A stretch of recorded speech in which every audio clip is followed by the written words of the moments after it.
አሰላሙ አለይኩም ወራህመቱላሂ ወበረካቱሁ ውድና የተከበራችሁ የቻናሌ ተከታታዮች እንዴት ናችሁ? ከኔ ጋር አልሐምዱሊላህ ረቢል ዓለሚን።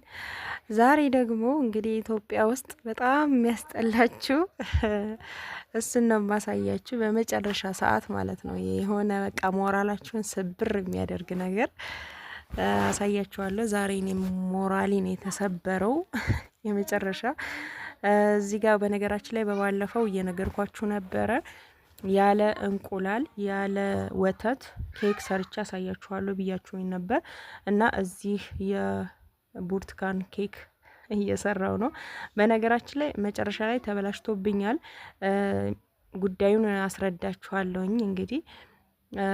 እንግዲህ ሁሉንም የተስተካከለውን ነገር ብቻ ሳይሆን በቃ የሚያስጠላውንም ነገር ላሳያችሁ ብዬ ነው። እንግዲህ የሚያጋጥማችሁን ሀገር ገብታችሁ የሚያጋጥማችሁን አጋጣሚዎች በሙሉ እዚህ ጋር ሁሉንም ነገር አዘጋጅቻለሁ። እንደነገርኳችሁ ያለ ወተት ያለ እንቁላል ነው። ስኳር ነው የሚያስፈልገኝ። ግማሽ ኮብ ስኳር አደረኩኝ። ከዛ ግማሽ የሻይ ቡሽ ዘይት ነው የተጠቀምኩት። እንዲሁም ደግሞ የብርቱካን አሲር ብርቱካኑን አፍርጬና ግማሹ ደግሞ ትሪክስ ነው ያደረኩት።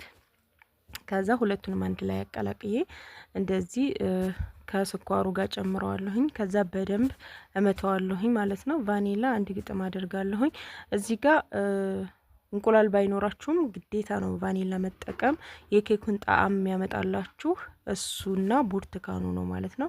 ስለዚህ ሁለቱን ነገር መጠቀማችሁ ግድ ነው፣ እንቁላልና ወተት ማትጠቀሙ ከሆነ ማለት ነው። እንግዲህ አንዳንድ ጊዜ እንቁላል ወይ ልንከለከል እንችላለን፣ ወይ እንቁላል ማንወድ ከሆነ እንደዚሁም ወተት ማንወድ ከሆነ በእንደዚህ አይነት መልኩ ኬክን ሰርተን እንጠቀማለን ለማለት ነበር ለማሳየት የመጣሁት።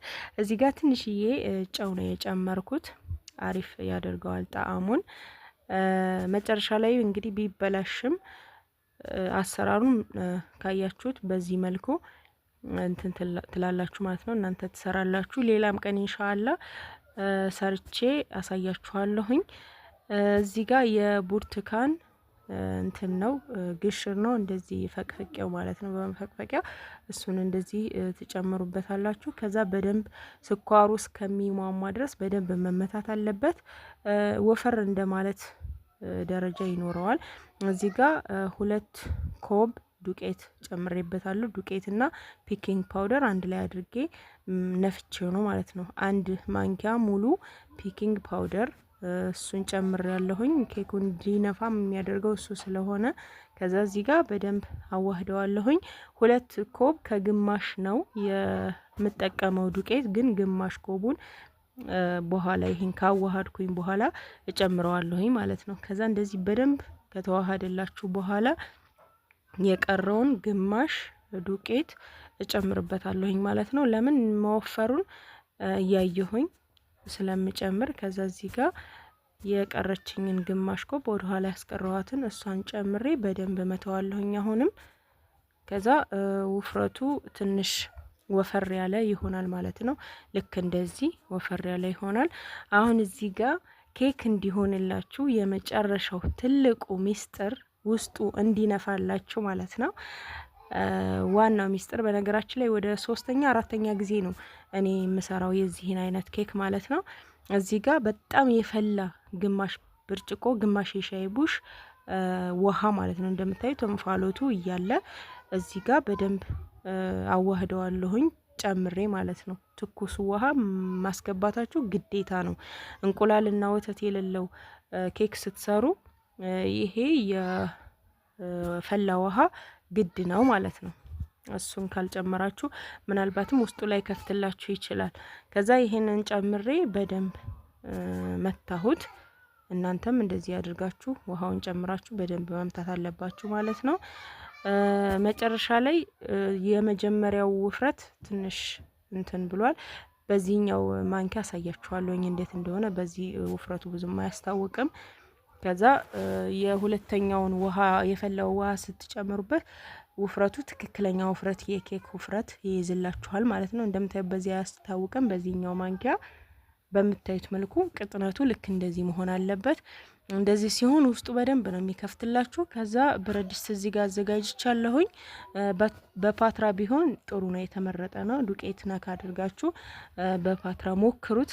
አረብ ሀገር አሁን እዛው እያላችሁ ማለት ነው ሞክሩት። በጣም ቆንጆ ኬክ ነው ማለት ነው፣ የብርቱካኑ ኬክ ምንም እንኳን ሀሊብና እንቁላል ባይገባበትም ማለት ነው ውዶች። እዚህ ጋር ትንሽ ብረት ድስት ከታች አድርጌ ያለሁኝ።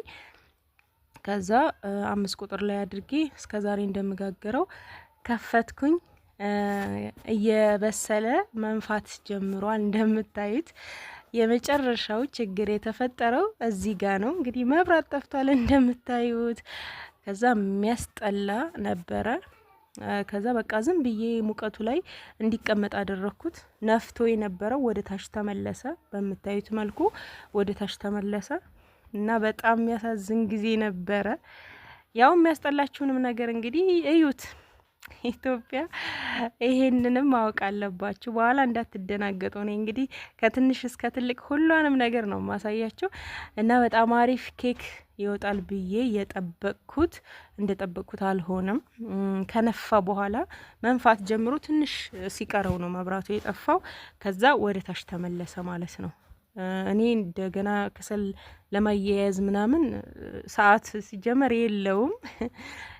ቶሎ ነው ኬክ የሚመለሰው። ዳቦ ቢሆን ምናልባት ሙቀቱ ጋር ሊጠብቃችሁ ይችል ነበረ። ኬክ ከሆነ ግን ወዲያውኑ ነው የሚመለስባችሁ። በጣም ነው የሚያስጠላው። ከዛ እንደዚህ ሆነ። እኔ ግን አልተውህም ብዬ እኔ እህታችሁ መብላት አለብኝ ብዬ ቆርሼ እንግዲህ መብላት ጀመርኩኝ ማለት ነው። የሚገርመው ወላሂ ጥብቅ ማለቱ ነው እንጂ የብርቱካኑ ጣዕም የሌለ ነው። በጣም ነው የሚጣፍጠው። ወላሂ ነው የምላችሁ፣ በጣም ነው የሚጣፍጠው። በቃ ምንም ወተት እንቁላል ባይኖረውም በቃ እንደዚህ ያድርጋችሁ ቆንጆ የሆነ ኬክ መጋገር ትችላላችሁ። ልክ ይሄ እንትን ኬክ ደረቅ ኬክ የሚባል ምናምን ታውቃላችሁ፣ ኢትዮጵያም ውስጥ አለ አይደለ? እሱ ልክ እንደ ደረቅ ኬክ ሶፍት ሆኖ እንደዛ ታገኙታላችሁ። አረብ ሀገር ደግሞ በየቢጋላው የሚሸጣላ ታሽጎ ልክ እንደ ኬክ ልክ እንደዛ አይነት ማለት ነው። ስለዚህ የእንቁላል ሽታ የምጠሉ ሰዎች፣ ወተት የማትወዱ ሰዎች ምናምን እንደዚህ ሰርታችሁ መመገብ ትችላላችሁ። እኔ እንደነገርኳችሁ ያው ብዙም አይደለም መብራቱ በጣም ነው ሞራሌን የሰበረው። እንግዲህ ያው ቢበላሽም ማየት አለባችሁ፣ እንደሚያጋጥማችሁ ይሄ እንደሚያጋጥማችሁ ማወቅ አለባችሁ ለማለት ነው ይዤ የመጣሁት እና ይሄንን ይመስላል እንግዲህ ያልተሳካለት የዛሬው ኬክ። እናንተም የሆነ ሰዓት ላይ ልትጋግሩ ስትሉ መብራት ከጠፋባችሁ እንግዲህ አላህ ያይኒኩም። ያኒ ኢትዮጵያ እንደዚህ ነው በቃ። በመሀል ወይ ዳቦ እየጋገራችሁ መብራት ይሄዳል፣ ወይ እንጀራ እንኳን ችግር የለውም። ለምሳሌ በእንጀራ እንትን ከሆነ በኤሌክትሪክ ምጣድ ከሆነ መጋገሩት እንጀራ ብታቋርጡትም ምንም አይሆንም። እንደዚህ አይነት ነገር ግን ኬክ፣ በተለይ ኬክ ኦቨንም ኑሯችሁ ኦቨን ውስጥ አስገብታችሁ መብራት ሲሄድባችሁ ምናምን በጣም ነው የሚያናድደው። ሰራሃ ግን አልሐምዱሊላህ ያው ቆንጆ ነው፣ ምንም አይልም። በልተነዋል፣ ጣፍጦናል፣ ተመችቶናል። በተለይ የብርቱካን መሆኑ በሎሚም በዚሁ ተመሳሳይ መስራት ትችላላችሁ። ብቻ ይወጣል። ከዳቦ የሚለይበት ነገር ደግሞ ብርቱካን አለው፣ ስኳር አለው፣ ቫኒላ አለው። እነዚህ ነገራቶች ደረቅ ሶፍት ኬክ ስለሚያደርገው ከዳቦ ይለያል ማለት ነው። እንግዲህ በእንቁላሉና በወተቱ ብቻ አይደለም ዳቦ ከኬክ የሚለየው ማለት ነው ውዶችዬ። እንግዲህ እናንተም እስኪ ሀሳብ አስተያየታችሁን ኮሜንት ላይ አስቀምጡልኝ። እንደኔ ብትሆኑ እንደዚህ ቢያጋጥማችሁ ምን ታደርጋላችሁ? ላይክ፣ ሼር፣ ሰብስክራይብ እንዳትረሱ። በቀጣይ ቪዲዮ ኢንሻአላህ ተመልሼ እስከምመጣ አላህ ሰላማችሁን ያብዛው። አሰላሙ አለይኩም ወራህመቱላሂ ወበረካቱ።